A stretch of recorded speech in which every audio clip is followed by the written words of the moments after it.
Hi, my name is Loren and I work here at Tiny Home Tours.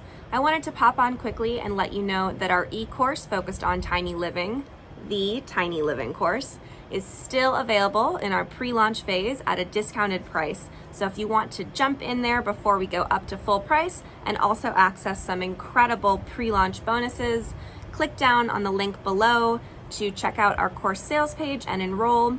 If you're not ready yet but want to stay in the loop, you can also click on the link below to subscribe to our newsletter. Thanks.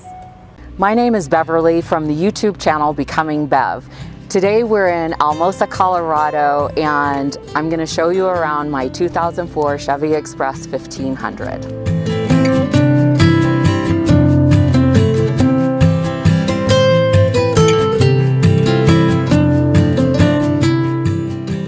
I've had my van in December it'll be 3 years.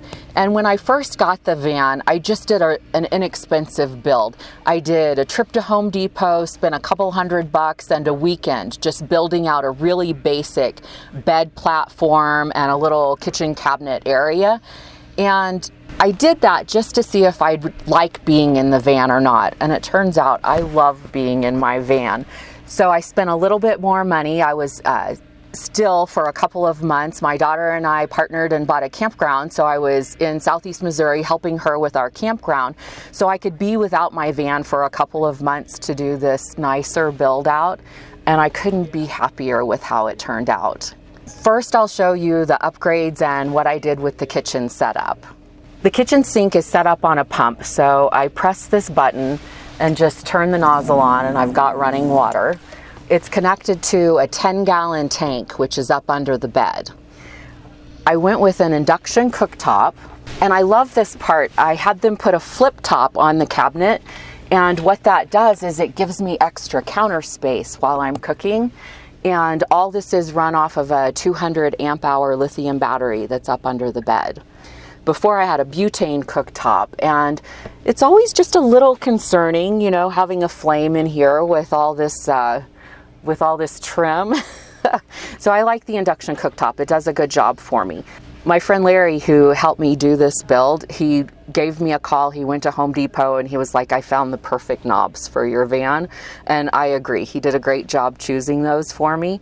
And he made the drawers where they are self-closing. So I push them in a certain distance and then they close by themselves.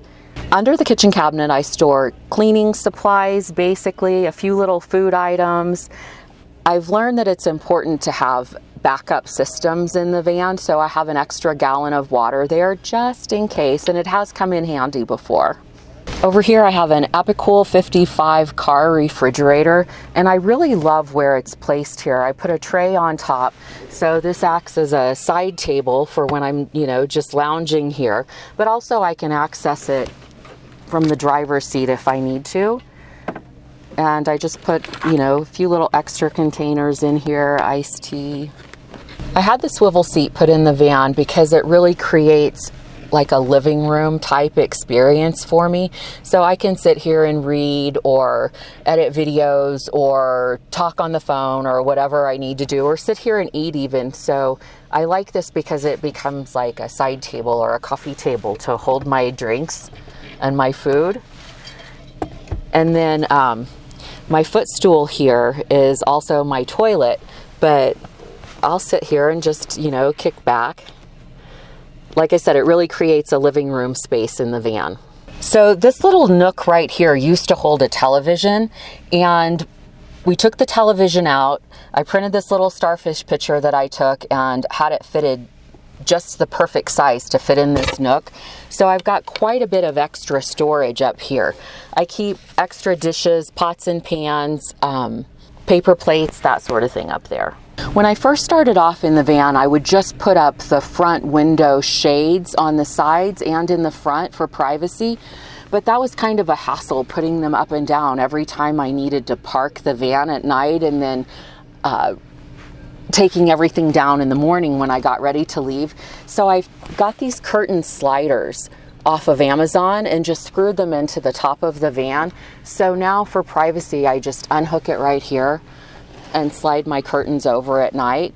I made these, I used blackout curtains to make them, and once everything's buttoned down in the van.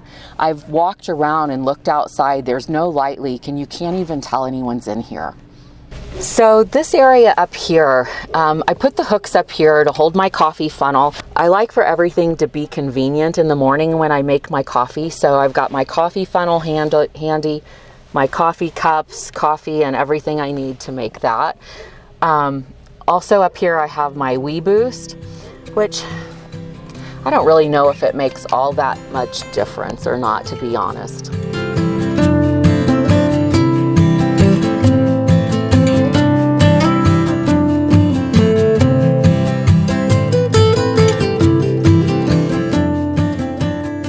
So my name is Beverly. I have a YouTube channel called Becoming Bev that I've been documenting my van life journey on. It's been a fun way to document the journey. When I first bought my van, I only paid $5,500 for it, did a super cheap build, and then just started upgrading and fixing it up as I went along. And I think it's smart to do it like that, just to see if you really even like this. You know, sometimes you have an idea that you're gonna like something and then you try it out and you're like, okay, that's not really for me. But it turns out I absolutely love my van. I love my van life. I smile when I wake up in here. Van life wasn't really on my radar. My best friend bought this van and I ended up buying it from her. And then I saw someone that stopped at my campground that was doing van life. So I think seeing someone else do it kind of sparked an interest, like I could do that. This was a pretty easy transition for me to go from what I was doing before to living in a van. I had pretty much been doing a lot of traveling and living out of a suitcase. So having the van now feels really opulent, you know, to have all of my stuff with me. And that's one of the things that I love about driving the van. I prefer to drive it everywhere I go. It's like, because everything I need is right there with me. Like, I pass by a mountain lake and decide I want to stop and go swimming. I've got my water shoes and my swimsuit and everything right here with me.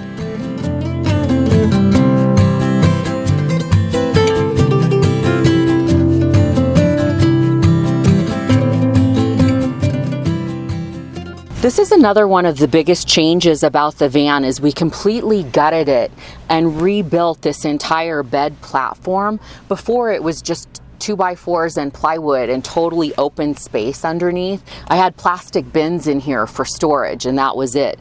So now I've got drawers that are on slide outs. So I keep a little ice chest in this one and some camera gear. And it was important to do it like this so the drawers wouldn't fly open while I was driving. The same thing over here. I've got 2 drawers that I keep my clothes in for storage, and they go pretty far back in the back. I keep all my clothes in packing cubes to keep them organized.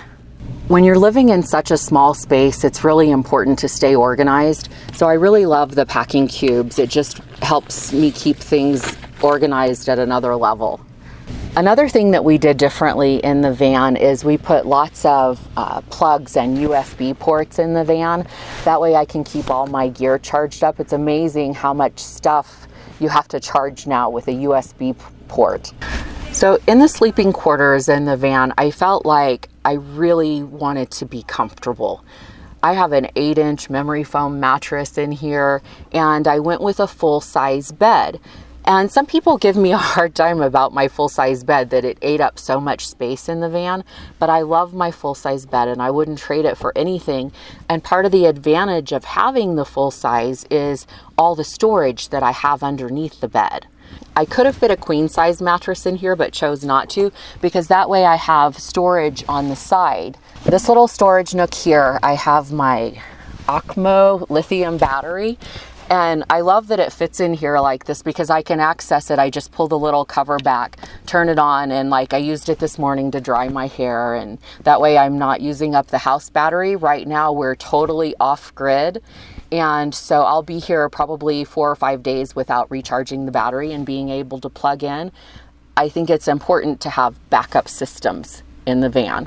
For heating the van, I just went with this small, $20 heater. And I like this one because it has a thermostat on it. I can run it off this battery, and I just put it on the lowest setting, set it in the floor, and I found that it does a really good job keeping the van comfortable on cold nights. I put the mirror up here, so I use that when I'm doing my hair or my makeup or whatever. So typically I'll sit here in the mornings and I can adjust it, you know, up or down. And then I've got storage back here that I keep my makeup and my tiny little hair dryer and curling iron in, and then just a little extra storage for like my shower bag and shower products. And I love how you can just reach everything in the van, basically sitting right here in this spot. This is like an electric shawl, which is also a blanket if I need it. So if it does get cold, I can plug it in. It doesn't draw a lot of electricity. I can plug it into the Ocmo here. And I can also take that outside, wrap it around me, and I've got like an electric shawl basically if I need that. This is my dirty clothes hamper. So happy camper. And it holds quite a bit. I fold my dirty clothes up, you know, so I can fit more in there. And by the time it gets full, I need to hit the laundromat. I have my lights set up on a remote control. The main source of lights is basically a string of Christmas lights in here. And if I didn't have them on a remote control, I would have to unplug them and plug them in every time I want to use them. So now I can just touch the button and I've got lights on. So to cool the van, I have a Houghton Bel Air air conditioner.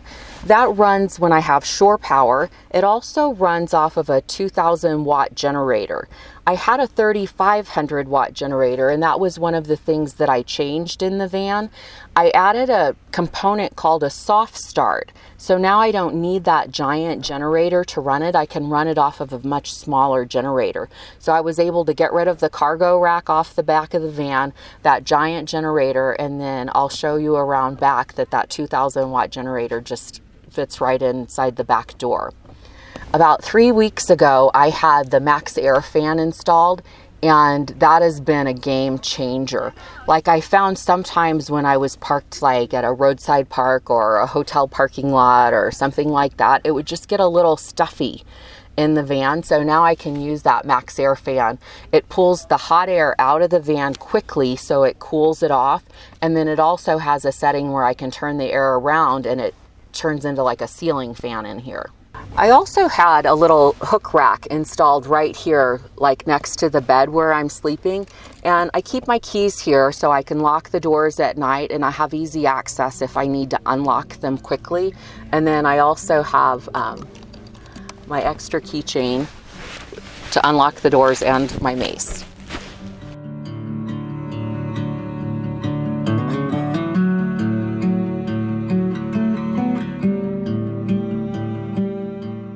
One of the questions I get asked a lot is, how do I afford this? Like, how do I make money, you know, being on the road full time? And I have a couple of different revenue streams. I opened a day spa over 25 years ago.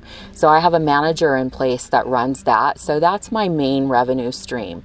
And then last year, just before COVID, my daughter and I partnered on a campground. So we have this amazing campground with 5 Airbnbs on it and, you know, camp spots. I spent a lot of time there this spring helping my daughter just get the campground up and running. So that's my second revenue stream. And then my third one is my little YouTube channel, Becoming Bev. Yeah, my Instagram is Becoming Bev1, Facebook is Becoming Bev, email, all of it. I don't know how long I plan on doing van life. It feels like a really fun chapter in my life. But I know myself, and there have been lots of fun chapters, so I'll do this until the next thing presents itself.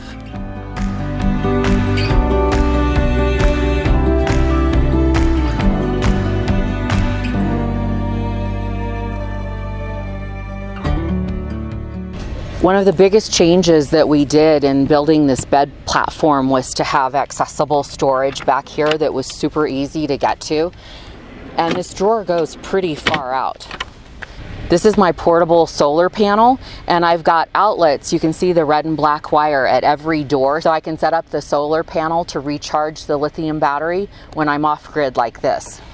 So we made the drawer specifically to fit this solar panel, and then I've got tons of storage in here. And back here, I just keep things that I don't have to access from inside the van.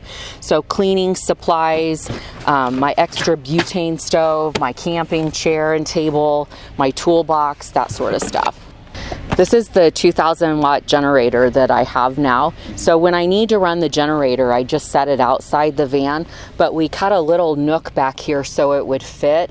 I decided after having that big cargo rack back here that I want everything I need to fit inside the van. So also under here, I have enough storage for my backpack for hiking and my electric bike.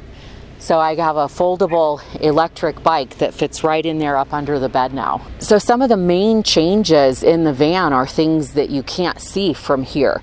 So I would say the bed platform has 3 sections. So it has this back part that's the garage. It has the front part that's my storage for clothing and my drawers and stuff.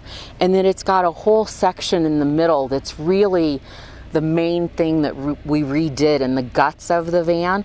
So it's got a 200 amp hour lithium battery in there. It's got a Renogy battery charger and an inverter, and then it's got the 10-gallon water tank, all kind of centrally located, you know, mid-bed. The lithium house battery for the van charges a couple of different ways.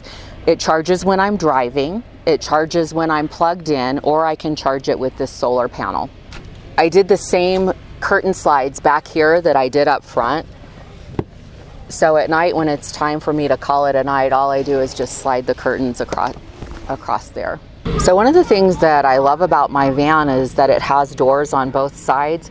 And I really didn't realize how rare that was till I had, you know, several different people go, "Oh wow, you have doors on both sides." So I've really taken advantage of having that. So this is the back side of the sink basically. And I've got my gray water tank here. The storage I can access from inside the van or outside the van. One of the changes that we made is redoing my shower setup that I had before. So the way that the shower works now is I have my shower hose and nozzle in this bag. It has a port to connect the shower nozzle to it. It has a pump here that I just turn on. And then this hose I just dip down into a bucket of water, and if I need warm water I can heat the water up on the stove. And then I have clips and a shower curtain that I clip to the side doors here, so it creates a little shower area for outdoor showers. So basically I have this collapsible bucket and I just fill that up. I don't use the house water. I use that water for cooking and drinking, not for showering. So I could literally just dip water out of a lake if I wanted to use for the shower. This area right here is how I fill up the 10-gallon water tank. So I can either put a hose in here to fill it up, or I have a funnel with a flex hose, which is typically what I use. So I just put it in there, take a gallon of water and pour it in. It has a little overflow spout right there, so when I get it full it just kind of spits it back out at me. I have a little bit of storage over on this side, so typically I'll store my floor mat back here, just kind of tuck it in, put it in this little basket. And then I've got a lot of storage up under the bed platform that I can access from this side. And again, this is stuff that I don't use very often. So because I'm me, I've got a whole bin of craft supplies in here. This is a little collapsible bucket that I use. Sometimes I'll fill it up and just let the sun warm the water up for the shower. So I keep that tucked in there. And then I've got extension cords and bungees and clips and things like that. I've got extra butane for my butane stove tucked up under here. Yeah, so quite a bit of storage that I can access from this side of the van. Okay, so up under here is the electronics part of the van. So this is the Renogy battery charger. The inverter sits next to it. And then on around the corner, I've got the lithium battery up under there. Back here, I use these side doors to store my shore power cord, and then also an extra extension cord. I need to get to these fairly often, so I keep them super accessible.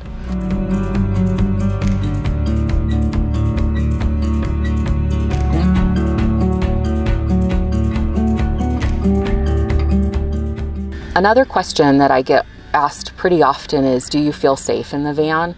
And my answer to that is I feel as safe in the van as I do at home. And my friend Jordan said to me a few weeks ago, a lot of times people look for excuses like why they can't do something instead of finding ways why they can do it. So I think especially for women my age, I'm 59 years old, so I think especially for women my age, it's a time to reinvent yourself, reinvent your life, and maybe for the first time in your entire life, you get to ask yourself the question, what do I want to do? Like, what do I want to do with my life now? So if you're considering this, there are a lot of us out here doing it and, you know, kind of showing you the way. And if you're considering it, give it a try. What have you got to lose? So thanks for taking your time today to watch this video. If you have any questions, please leave them in the comments. I'll look at all the comments and I'm happy to answer anything that you want to know.